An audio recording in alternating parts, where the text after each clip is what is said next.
pentingkah sekolah seni? Nah, pertanyaan ini pasti banyak kalian tanyakan gitu di dalam benak kalian saat kalian ingin memutuskan apakah gue ingin masuk sekolah seni atau tidak gitu.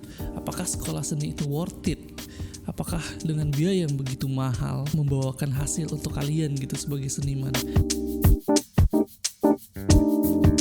Halo teman-teman, apa kabar semuanya? Semoga hari kalian menyenangkan ya. Sebagai background buat kalian, gue adalah alumni Institut Kesenian Jakarta. Gue masuk IKJ itu tahun 2010 dan gue berhasil menyelesaikan perkuliahan gue di tahun 2016. Yaps, gue telat lulus. Tapi itu karena gue cuti 1 tahun. Jadi it's fine.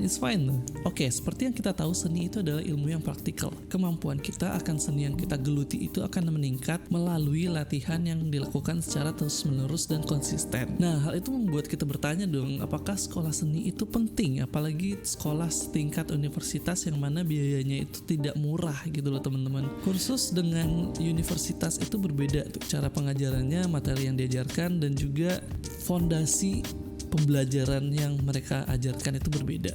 Apa yang ditawarkan oleh sekolah tinggi seni sebenarnya? Itulah yang menjadi pertanyaan kita kan. Dan apa yang membuat sekolah tinggi seni itu berbeda dengan tempat-tempat kursus-kursus lainnya, yang mana tempat-tempat kursus itu juga menyajikan kurikulum yang sangat-sangat praktikal sekali gitu, dan akan menjamin kalian bisa improve secara skill.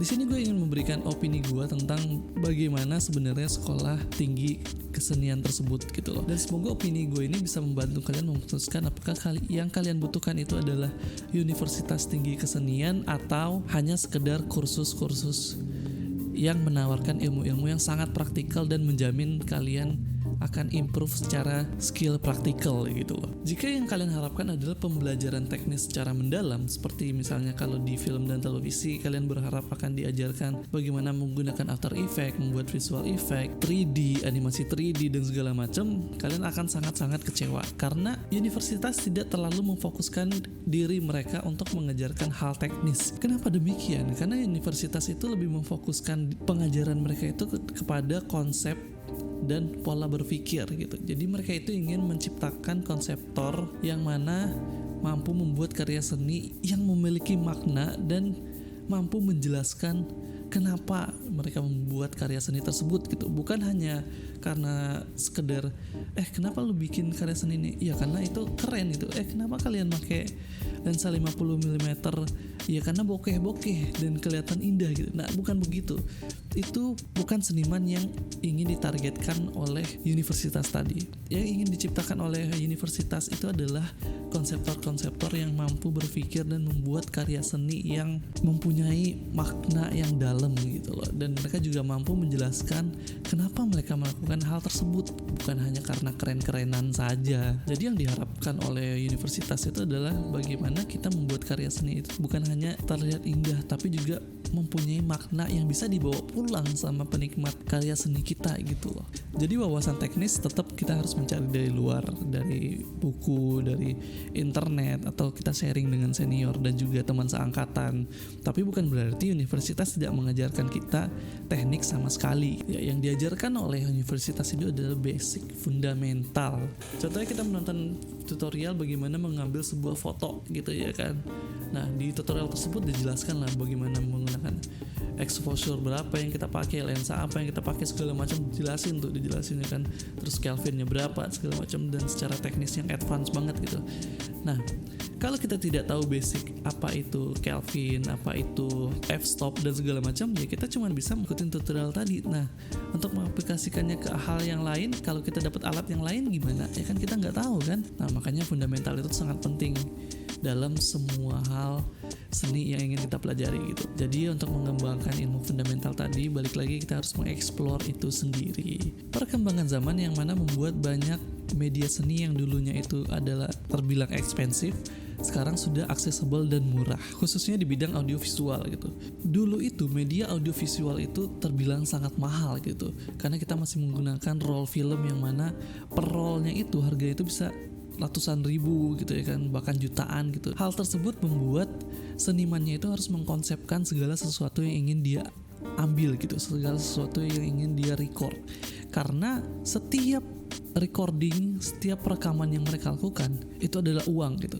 Berbeda dengan zaman sekarang yang mana semua itu disimpan di dalam memory card ya kan, dan bisa kita hapus. Nggak mahal sama sekali. Berapa sih harga memory card sekarang ya kan? Dan itu bisa kita hapus, kita daur ulang lagi, kita pakai secara terus menerus gitu. Nah, berbeda dengan zaman dahulu. Nah, hal tersebut membuat seniman harus berpikir keras di saat pra-produksi gitu, dan mengkonsepkan segala sesuatu yang ingin dia ambil, type of shot ya kan, terus emosi apa yang ingin disampaikan dari cerita yang ingin mereka eksekusi, dan segala macam gitu loh. Nah, dengan pengkonsepan tadi, disitulah universitas berperan penting gitu loh teman-teman. Jadi di universitas kita diajarkan untuk bisa menjelaskan kenapa kita melakukan hal yang kita lakukan. Kita harus bisa meyakinkan orang, ya kenapa gue ngambil type of shot ini, karena tujuan gue adalah gue ingin memperlihatkan mimik muka karakter utama kita agar emosi sedih itu tersampaikan kepada penonton. Nah,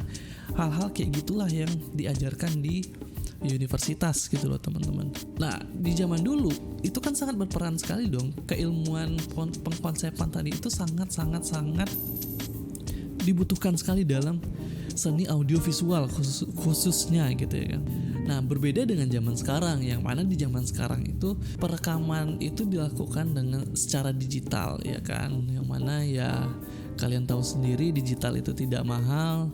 Ya oke, kalian bisa bilang, bang mahal, tahu sekarang kamera mirrorless, kamera Alexa segala macam mahal. Iya, tapi lebih mahal pengerjaan secara analog dulu gitu loh. Mahalnya digital itu cuman mahal di depan gitu, tapi kita bisa memakai itu secara terus menerus ya kan. Jadi kalau dibanding-bandingnya tetap analog itu jauh lebih mahal. Dengan zaman yang serba digital sekarang, kita untuk menjelaskan sesuatu itu udah gampang gitu. Kalau dulu kan kita harus pakai storyboard atau segala macam. Kalau sekarang ya kita udah bisa membuat sketsa secara 3D, atau kita juga udah bisa ngambil pilot dulu gitu ya kan, kita syuting dulu, karena syuting tidak terlalu mahal sekarang, pakai DSLR aja gitu ya kan. Kita pakai kamera murah dulu aja untuk bisa menjual demo ini kepada orang lain. Ya sesimpel itu sekarang, itu digital itu sangat simple gitu loh, yang mana akhirnya skill pengkonsepan itu menjadi terabaikan gitu loh. Walaupun tetap semua orang melakukan konsep itu ya kan, melakukan pengkonsepan sebelum mereka syuting gitu. Tetapi karena resiko kesalahan pengkonsepan itu kecil dan tidak mahal, seperti misalnya contohnya di praproduksi kita ingin mengambil shot yang mana kita nge-track pemainnya sejauh apa gitu. Ternyata pas di post production kita coba, ternyata shotnya tidak bagus gitu ya kan. Nah, kita tidak rugi sama sekali cuy. Itu cuman makan beberapa giga space hard disk doang kesalahan itu ya kan. Nah, tapi coba kalau dengan film kita salah gitu, ternyata hal yang ingin kita sampaikan itu tidak cocok atau tidak masuk ke dalam film kita gitu, tidak sesuai dengan yang kita harapkan. Apa yang terjadi? Jutaan atau bahkan ratusan juta duit yang terbuang gitu loh teman-teman. Dan itulah makanya kenapa konsep itu penting dan kenapa konseptor itu sangat penting. Nah, terus kita juga dalam analog dulu kita tidak bisa untuk seenaknya aja, gue butuh shot ini, gue mau ngambil shot ini, karena setiap shot itu mahal di zaman dulu ya kan. Tapi kalau zaman sekarang kita bisa aja, gue pengen shot ini dong, itu di luar konsep yang sebelumnya kan, kata produsernya. Kita pas produksi kita nggak ada ngobrolin ngambil shot ini dong, iya nggak apa-apa, kita coba aja. Nah, itu yang untuk membuat shot itu tidak mahal, itu cuma memakan waktu beberapa menit doang gitu ya kan, atau beberapa jam doang untuk setting lampu segala macam. Tapi itu tidak mahal, tidak semahal waktu kita menggunakan film analog gitu loh teman-teman. Membuat karya yang indah dan dinamis itu gampang, tetapi membuat karya yang bermakna dan bahkan mungkin bisa merubah hidup penikmatnya itu yang susah. Oke, kalau tujuan kalian ingin menjadi konseptor, maka perguruan tinggi seni adalah tempat yang tepat untuk kalian. Karena perguruan tinggi memiliki kurikulum yang akan mengasah pemikiran kalian dalam mempertanyakan hal-hal yang akan kalian lakukan atau yang akan kalian terapkan dalam karya seni kalian gitu loh. Jadi kalian tidak hanya akan membuat karya seni itu hanya karena terlihat indah dan dinamis saja, tapi kalian sudah diasah untuk berpikir kenapa kalian melakukan atau kenapa kalian membuat karya seni yang indah dan dinamis tadi, apa yang ingin kalian capai dari hal tersebut gitu loh. Jadi keuntungan lain lagi dari perguruan tinggi seni adalah komunitas, teman-teman. Jadi dengan teman-teman yang satu visi dengan kita, yang mana semuanya ingin berkarya, ya kan, itu akan memacu kita untuk terus berkarya gitu loh, teman-teman. Karena kalau kita sendiri, ya seperti yang kita tahu, jadi susah untuk memotivasi diri kita untuk membuat sesuatu gitu ya kan. Spesialnya gue gitu, gue merasakan hal itu banget. Kalau gue sendiri tuh gue jadi males, bikin apa ya, males gitu loh. Tapi kalau bersama teman-teman, kita menjadi jauh lebih termotivasi gitu untuk bisa mengembangkan karya-karya yang ada dalam pemikiran kita gitu loh, teman-teman. Jadi komunitas itu the best lah kalau di Universitas Kesenian.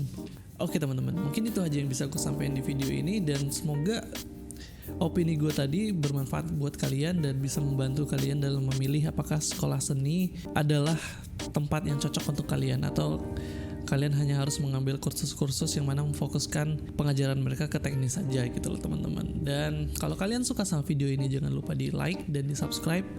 Dan thank you teman-teman. See you next video, okay?